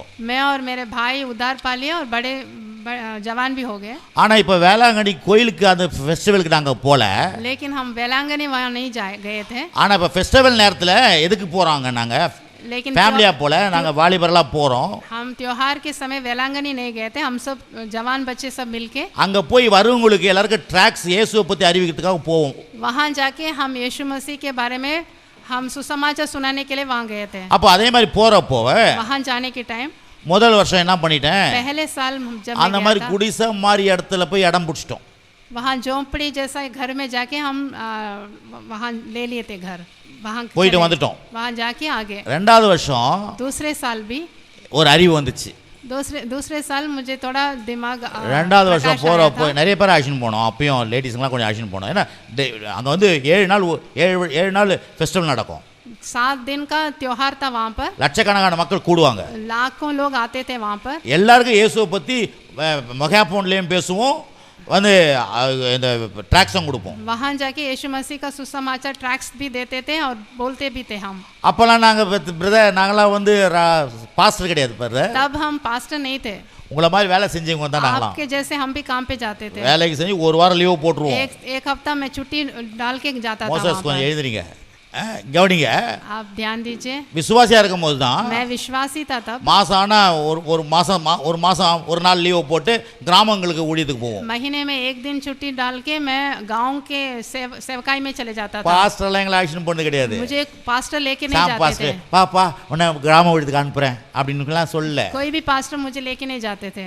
நாங்க குழுவா செட் பண்ணுவோம். मैं अपने आप ही हम लोग सब जवान बच्चे ஒவ்வொரு मिलके மாசமும் கிராம ஊழியத்துக்கு போவோம். हम गांव के सेवकाई में जाते थे। சொந்த செலவு, हम अपने आप ही खर्च टू व्हीलर करके எடுத்துட்டு जाते थे, போவோம். 2 व्हीलर में जाते थे, மெகாஃபோன்லாம் வாங்கிடுவோம். माइक लेके जाते थे, எல்லாமே ஆம்பிளிஃபையர்லாம் எங்க வீட்டில் இருக்கும். एम्पलीफायर सब हमारे घर में ही था। எங்க கூட ஒரு 6-7 பேர் ஆக்ஷன் போயிடுவோம். हम 6-7 जन मिलके प्रसंग பண்ண जाते थे, போவோம். वहाँ जाके प्रचार ஒரு நாள் करते ஃபுல்லாவே. थे, एक दिन पूरा கிராமமா एक गांव கவனிங்க. जाके। அதே மாதிரி பாருங்க, இந்த அங்க போய் ட்ராக்ஸ் கொடுக்கும். அது வந்து வேளாங்கண்ணின்னு பல அது வந்து ஒரு வாரம் போவோம். ऐसे वेलांगनी में हम एक हफ्ता जाते थे ट्रैक्स देने के இப்போ लिए। எதுக்கு சொல்ல வரேன், நான் அந்த அறியாத வழியை பத்தி சொல்ல வரேன். ये सब எதுக்காக? किस लिए बोल रहा हूँ मैं? ரெண்டாவது ட்ரிப் போறப்போ दूसरे साल जब गया था எங்க தம்பி मैं, சொன்னாரு, मेरा भाई बोला அந்த குடிசை வீட்டுல வேணப்பா, वो झोंपड़ी का घर नहीं चाहिए हमें, லாட்ஜி போடுவோம்பா. கடவுள் தான் பெரிய ஆள் ஆகி வச்சுக்கிறாரு. हमें परमेश्वर ने हमें बड़ा जन बनाया है, हम लॉज बुक करेंगे। லாட்ஜில் என்ன இருக்குது? वो लॉज में क्या है? சூப்பரா ரூம், अच्छा பெட், रूम था, बेड था, தண்ணி पानी எல்லாமே இருக்குது. पानी में मिलता था। அப்பா மூலமா போறப்ப அந்த புத்தி குறுகி இருந்துச்சு. இந்த जब पिता குடிசை के வீட்லயே साथ जाता தங்கிடணும். था, हमारा दिमाग तब बड़ा नहीं हुआ था, हम झोंपड़ी में ठहरे थे। அதுக்கப்புறம் ஊழியம் செய்யறப்போ जब हम सेवकाई करने लगे, ரெண்டாவது வருஷம் புத்தி மாறுச்சு. दूसरे साल जब गए थे அப்படின்னா तो हमारा கர்த்தர் दिमाग भी बड़ा தன்னுடைய हुआ। அறியாத வழியை காமிக்கிறார். यही है, परमेश्वर ने हमें அறியாத வழியை हमारे ऐसे पतों पर चलाया जो हम नहीं जानते। அதான் ஒரே வழியில நம்மள வழி நடத்த மாட்டார் கர்த்தர். इसलिए परमेश्वर हमें एक ही पथ पर नहीं चलाएंगे। ஒரு செஞ்சதையே செஞ்சிருந்தீங்கன்னா सिर्फ एक ही काम को दोहराते நீங்க रहने வளர்ச்சி से அடைய மாட்டீங்க. आप बढ़ेंगे नहीं। தேவன் என்ன செய்ய சொல்றாரு, வழிகளை மாத்த சொல்லுவாரு. परमेश्वर हमें क्या करने बोल रहे हैं, हमारे पथों को बदलने के लिए बोलेंगे। அதான் பாருங்க, ஃபர்ஸ்ட் வருஷம் போயிட்டு அதே குடிசையில வந்துட்டு வந்தோம். फर्स्ट जब पहले साल गया था तो मैं भी झोंपड़ी पे ठहरा था, ரெண்டாவது வருஷம் போறப்போ लेकिन दूसरे साल जब गया था நீங்களா ராஜாடா, मेरा सोच भी बदला। ஊழியம் செய்றீங்கடா. हम ये सुसमाचार सुनाने के लिए நான் आए தான் हैं। நல்ல தானே காசு கொடுக்குறேன். परमेश्वर बोले थे तुम्हें बड़ा बनाया போய் हूं நான் मैंने, ஊழியம் செய்யற ஆள் போய் எங்கன்னா லாட்ஜில் தங்க வேணா நீங்க. तू जाके एक लॉज में ठहर करके बोले। அப்போதான் புத்தி வந்தது பாருங்க. तभी मुझे दिमाग आया। அந்த மாதிரி தான் தேவன் நம்ம ஒவ்வொரு விதத்திலும் பல விதத்தில் வழி நடத்துவார். उसी तरह परमेश्वर हमें अगुवाई करते हैं। ஆகவே தான் அவருக்கு தெரியாத பாதையில் அவர்களை அழைத்து கொண்டு வந்து और उनके ऐसे पतों से चलाऊंगा जिन्हें वे नहीं जानते। அப்புறம் பாருங்க, அவருக்கு முன்பாக இருளை வெளிச்சமாக்குவாராம். இருளை வெளிச்சமாக்குவார். उनके आगे अंधियारों को उजाला करूंगा, கோணலானவெல்லாம் செவையாக்குவேன்றாரு. टेढ़े मेढ़े मार्गों को सीधा करूंगा। அப்ப பாருங்க தேவன் கூட இருக்கிறாரு. परमेश्वर हमारे साथ है। நீங்க புது வழியை காமிச்சா பயப்பட தேவையில்ல. आप नया मार्ग देख के आप डरना नहीं है। புதிய காரியங்களை செஞ்சா நீங்க அப்படியே ஐயோ என்ன பண்ண போறோம் அப்படி யோசிக்காதீங்க. करने के लिए आप डरना नहीं है। அவர் என்ன பண்ணா இருளை வெளிச்சமாக்கிடுவாரு. वो तो अंधियारों को उजाला कर देगा। பேருக்கு நான் சொல்றது விளங்குதுன்னு தெரியல. आपको समझ में आ रहा है मैं क्या बोल रहा हूं? ஏன்னா வளர்ச்சி அடையாததுக்கு காரணம் என்ன தெரியுங்களா? आप क्यों नहीं बढ़ पा रहे हो? நம்ம செஞ்சதையே செஞ்சிருந்தோம் வளர்ச்சி அடைய மாட்டோம். क्योंकि आप एक ही काम को दोहराते रहते हो। சில பேர் அதான் எனக்கு தெரிஞ்ச கூட வந்து பிரசங்கம் பண்ற ஒரு சொல்லுவார் பாருங்க அடிக்கடி. मेरे साथ जो प्रचार करने के लिए आते थे அவங்க தெரிஞ்ச ஒரு ஃபேக்டரி வச்சிருக்காங்க. मेरे जान पहचान के एक लोग हैं बोलते थे அந்த காலத்துல 10 லட்சம் வருஷத்துக்கு எடுத்தாங்களாம். उस जमाने में 10 लाख 10 லட்சம் டர்ன் ஓவர் எடுத்தாங்களாம். 10 लाख हम कमाते थे। இன்னமும் அதே 10 லட்சத்துக்கு டர்ன் ஓவர் எடுத்துக்கறாங்களாம். अभी भी वही 10 लाख टर्नओवर आने से இன்னொரு கோடி கணக்கில் போவானா? अभी तक तो करोड़ों लेना था टर्नओवर। அதத்தான் தேவன் வந்து எப்படின்னா நம்மள வேற வழியில கொண்டு போய் செயல்படுவார். ऐसे ही परमेश्वर हमें दूसरे मार्ग में लेके जाएंगे। விளங்குதா நான் சொல்றது? नए நான் சொல்லல அந்த வசனத்தை பாருங்க வீட்ல உட்கார்ந்து வாசிங்க கர்த்தர் உங்களோட கூட பேசுவார். घर में भी जाके इसको वचन को पढ़िए परमेश्वर आपसे बात करेंगे। வீட்ல உட்கார்ந்து இத போய் கேட்கணும் என்ன இது ஆண்டவரே இது உண்மையா பாஸ் என் கூட இத பேசுங்க இது மூலமா பேசுங்க. आप परमेश्वर में से बात करिए करके आप ये वचन पढ़ना है। இருளை வெளிச்சமாக்குவாராம். अंधियारों को उजाला करेंगे। கோணலை செவையாக்குவேன்றார். टेढ़े मेढ़े मार्गों को सीधा करेंगे। இந்த காரியங்களை நான் அவங்களுக்கு செய்து मैं ऐसा काम करूंगा அவர்களை கைவிடாத இருப்பேன். उनको कभी ना त्यागूंगा। அப்பா புது வழியை காமிச்சிடா போ மாட்டிக்கணும் மாட்டிக்க விட மாட்டாரு கூட இருந்து கைவிடாத இருப்பார். तो नया मार्ग दिखा के तुम्हें छोड़ के नहीं जाएंगे वो तो कभी तुम्हें नहीं நான் சொல்றேன் கர்த்தருடைய வார்த்தையை பேசுறேன் நான். मैं वचन को आपसे बात कर रहा हूं। நீங்க செஞ்சதையே செஞ்சினா அப்படியே உட்கார்ந்து வருஷம் ஃபுல்லா அங்கேயே தான் 38 வருஷமா ஒருத்தன் உட்கார்ந்தான் பாருங்க. एक साल पूरा आप एक ही काम को दोहराते रहते नहीं बैठना है। ஒருத்தன் 38 வருஷம் உட்கார்ந்தான் பாருங்க. एक பெதசா கொலையில உட்கார்ந்துக்கின்னு एक जन तो 38 इयर्स एक ही जगह पर बैठा வரவெல்லாம் சுகமாயின் போயினுக்குறான். सब लोग आके चंगा होके चले गए। இவன் சப்பாங்கல் போட்டு உட்கார்ந்துக்குறான். वो तो एक ही जगह पर 38 சரி இயேசு அங்க வந்து வந்தாரு. यीशु मसीह वहां पर आए थे। வந்த பிறகு என்னப்பா நீ சுகமா வேணுமா விரும்புறியான்னு கேக்குறாரு. चंगा होना है करके यीशु मसीह उससे पूछे थे।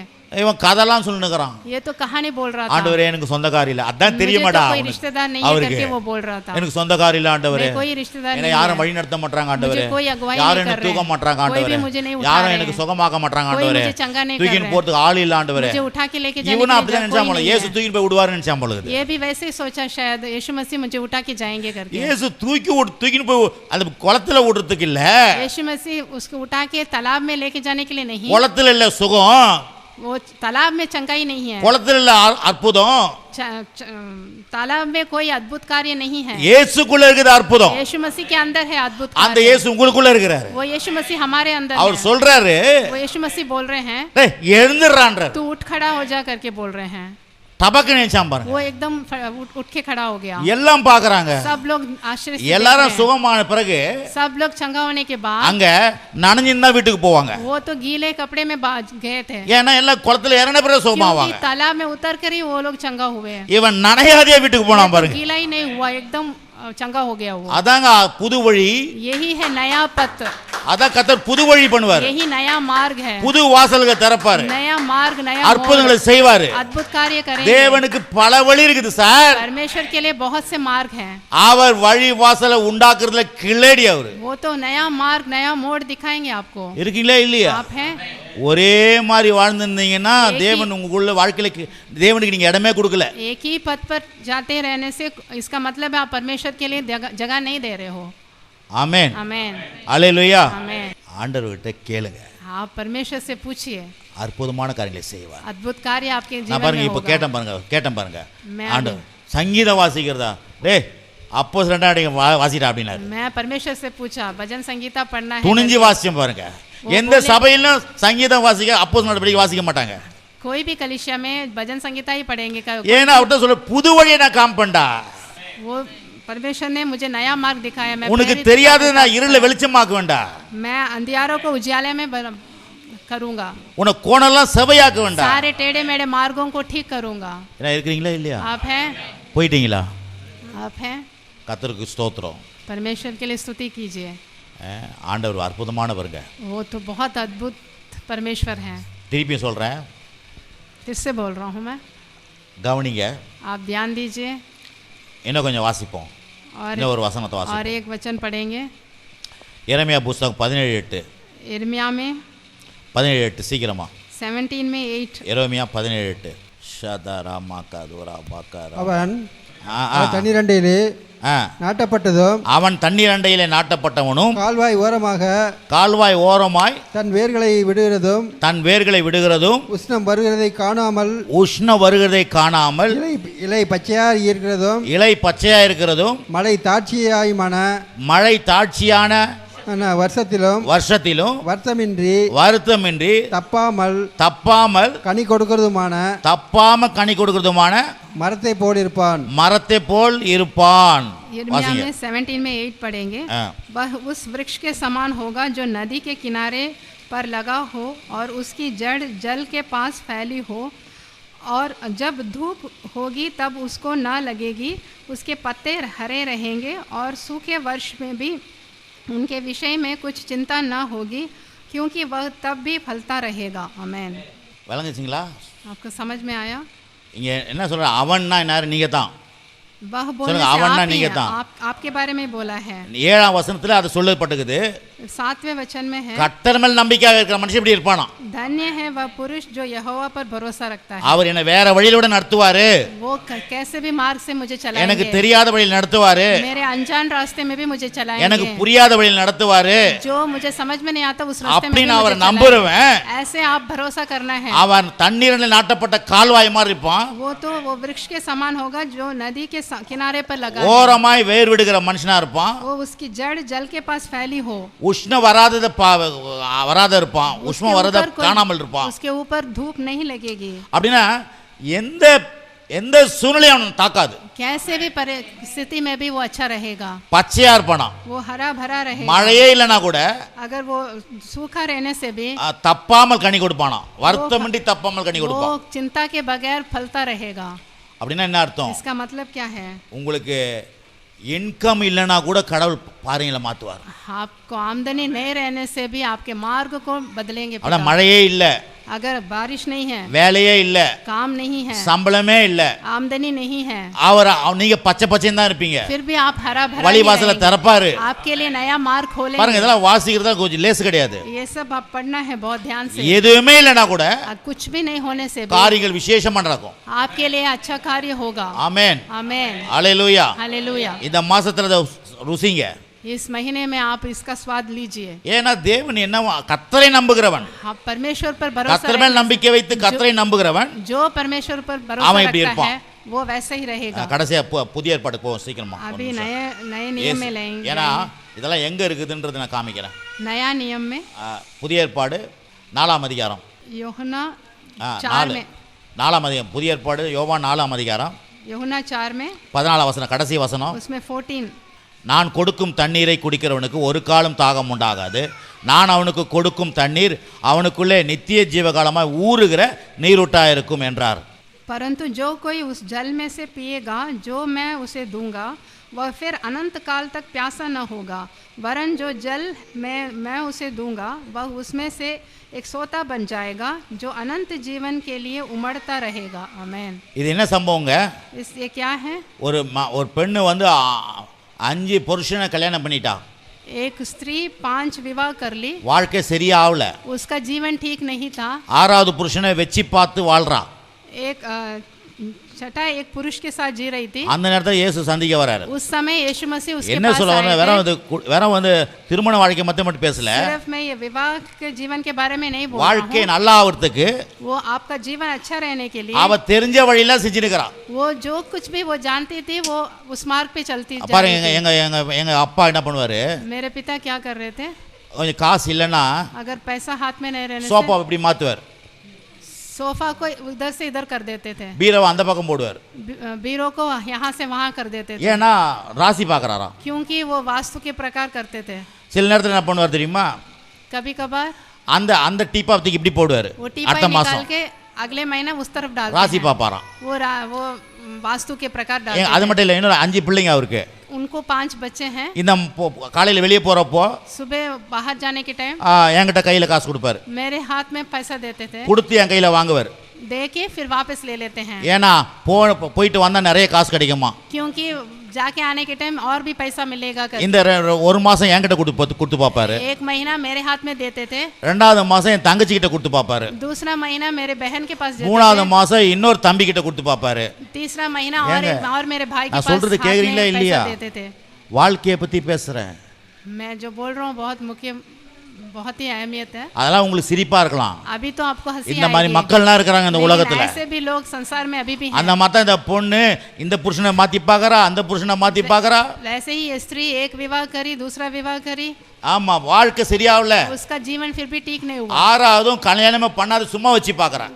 இந்த छठा विवाह, அவன் புருஷன் அவன் அந்த புருஷனை ராசி பாக்குறா பொழுது. वो छठा भी उसने विवाह नहीं किया, ऐसे ही जी रही थी। இந்த மாதிரி நிறைய பேர் இருக்கிறாங்க பாருங்க. ऐसे अभी भी बहुत लोग हैं। கார் ராசி பாக்குறது, कार में भी वो டூ வீலர் ராசி பாக்குறது, टू व्हीलर में राशि देखते हैं, எல்லாத்தையும் ராசி பார்ப்பாங்க. सभी में राशि देखते हैं। அப்போ இப்படிதான் இருக்கிறாயவோ. ऐसे ही थे, ஏசு சொல்றாரு, यीशु मसीह बोल रहे हैं, எப்பா நீ என்னென்னமோ பண்ணினுகிற, तू क्या क्या क्या की कर रही है, நான் ஒரு வழியை சொல்றேன், मैं एक मार्ग तुझे बताऊंगा, நான் சொல்ற வழி मैं जो मार्ग तुझे ஒரு दूंगा, காலம் உனக்கு தாகம் அடையாது. कोई भी कभी भी तू प्यासी नहीं होगी। நான் சொல்ற வழி मैं जो मार्ग दिखाऊंगा அது நித்திய வழி. वो तो अनंत जीवन है। நான் சொல்ற வழி मैं जो मार्ग दिखाऊंगा உனக்குள்ளே ஜீவனை தோன்ற வழி. वो तो तुम्हारे अंदर से एक सोता उमड़ेगा तुम्हारे अंदर, என்ன மாதிரி வாழ்க்கையை மாத்திர இருப்பாரு. तुम उसका जीवन कैसे ही बदल நான் दिया। சொல்றேன், நவம்பர் மாசத்துல கவனிங்க, ये नवंबर महीने में கடவுள் உங்க வாழ்க்கையில ஒரு ஜீவ வழியை வச்சிருக்கிறாரு. प्रभु आपके अंदर एक जीवन का मार्ग रखे ஒரு हैं, வழி வாசல திறக்கிற तुम्हारे लिए एक मार्ग खोल அவர் रहे ஒரு हैं, புதிய காரியங்களை செய்கிறவர், नया मार्ग दिखा रहे हैं, நித்திய வழியை செய்கிறவர், अनंत मार्ग कर அற்புதமான दिखा रहे காரியங்களை हैं, செய்கிறவர். अद्भुत कार्य कर रहे हैं। ஆகவே தான் கர்த்தரை நம்புங்க, इसलिए परमेश्वर पर भरोसा அவர் रखिए, உங்கள் நீர்ப்பாய்ச்ச தோட்டத்தை போல ஆக்குவார், वो आपको सिंची हुई बारी के समान அவர் बनाएंगे, வற்றாத நீரூற்று போல ஆக்குவார். आपको ऐसा सोता के समान बनाएंगे जिसका जल कभी नहीं सूखेगा। இப்போ பாருங்க, நல்லா கவனிங்க, இந்த தேவனுடைய வழி அற்புதமான வழி, परमेश्वर का मार्ग बहुत ही अद्भुत और रूप से அதிசயமான है, வழி. आश्चर्य मार्ग है இன்னும் ये। ஈஸியா சொல்லட்டுமா, और भी मैं ஜெபம் பண்ணும்போது பாட்டு பாடும்போது गीत गाने के टाइम சாம் சொன்னாரு, शाम बोल रहे थे, கடவுள் உங்க வாழ்க்கையை எளிதாக்குவார். परमेश्वर आपके जीवन को आसान बनाएंगे, சொல்லுங்க, எளிதா எல்லாத்தையும் வாங்கிக்குவீங்க. आप आसानी से सब कुछ ले சொல்லுங்க सकते எளிதா, हैं, சொல்லுங்க எளிதா. बहुत आसान बनाएंगे। அந்த வசனம் பற்றி வாசிச்சு போங்க. என்னாம் புத்தகம் 13 गिनती में 13 निकालेंगे, 13:30 வாசிங்க. 13 में 30। என் பிரதர் வாசிங்க பிரதர். என்ன புத்தகம்?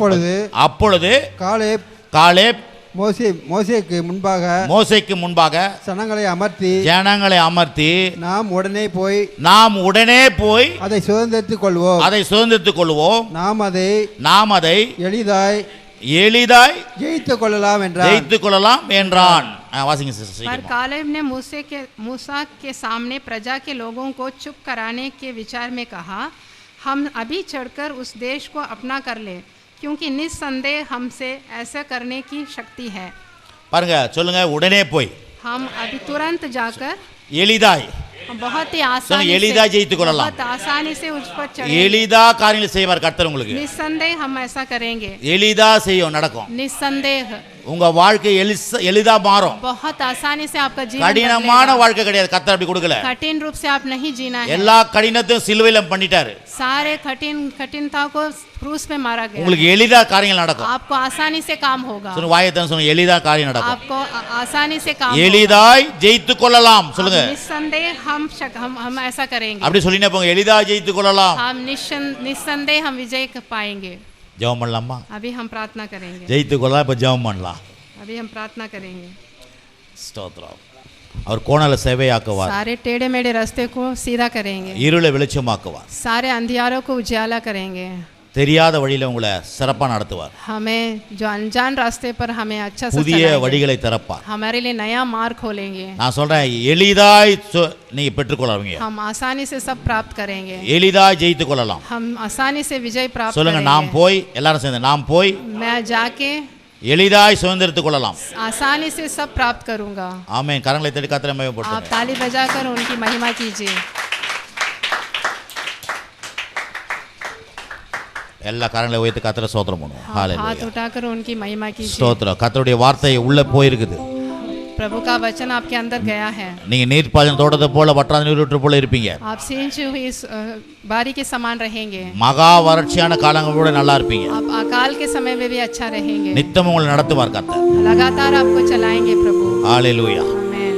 ஓ மக்கு ஸ்தோத்திரம் ஸ்தோத்திரம் ஸ்தோத்திரம் ஸ்தோத்திரம். आपकी ஓ மக்கு ஸ்தோத்திரம் கர்த்தாவே, மக்கு ஸ்தோத்திரம் இயேசுவே, மக்கு ஸ்தோத்திரம் ரட்சகரே, ஸ்தோத்திரம் மீட்பரே, ஸ்தோத்திரம் சமாதான பிரபுவே, மக்கு ஸ்தோத்திரம் ஸ்தோத்திரம் ஸ்தோத்திரம் கர்த்தாவே. அன்பின் பிதாவே, நல்ல வேலைக்காக துதிக்கிறோம். प्रेमी परमेश्वर, கர்த்தராகிய इस समय இயேசுவின் के लिए நாமத்தினாலே आपको சமூகத்தில் வருகிறோம். यीशु मसीह के नाम पर हम आपके இந்த நல்ல காலை வேலைக்காக நன்றி. ये अच्छे समय के लिए धन्यवाद। காலை வேலை எங்களோட பேசினதுக்காக ये நன்றி. सुबह के समय में आपने हमसे बात பேசப்பட்ட किया है, வார்த்தைகள் எல்லாம் जो भी वचन हमसे बात எங்க வாழ்க்கையில பலிக்கட்டும் ये ஆண்டவரே. सारे वचन हमारे எங்க जीवन வாழ்க்கையில அது में हो, உருவாகட்டும் ஆண்டவரே. ये हमारे अंदर हो पाए, நீ சொன்னபடியே எங்க வாழ்க்கை மாறட்டும் ஆண்டவரே. आपके आपके कहे अनुसार हमारा नहीं- मार्ग बदले। நீ சொன்னபடியே நாங்கள் செயல்பட எங்களுக்கு உதவி செய்யுங்க ஆண்டவரே. आपने जैसा बोला था वैसे हम करने में हमें सामर्थ हो, எங்க மனசு மாறட்டும் ஆண்டவரே. हमारा मन दिमाग எங்கள் बदले, உள்ளங்களை உம்முடைய கரத்துல ஒப்பு கொடுக்கிறோம். हमारे हृदय को आपके सामने रखते हैं। நீர் எங்களை வழி நடத்துவீராக. आप हमारी अगुवाई நீர் कीजिए, எங்களை ஆசீர்வதிப்பீராக. आप हमें आशीष நீர் எங்கள் कीजिए, தேவைகளுக்கு மேலா இருக்கிறீர் ஆண்டவரே.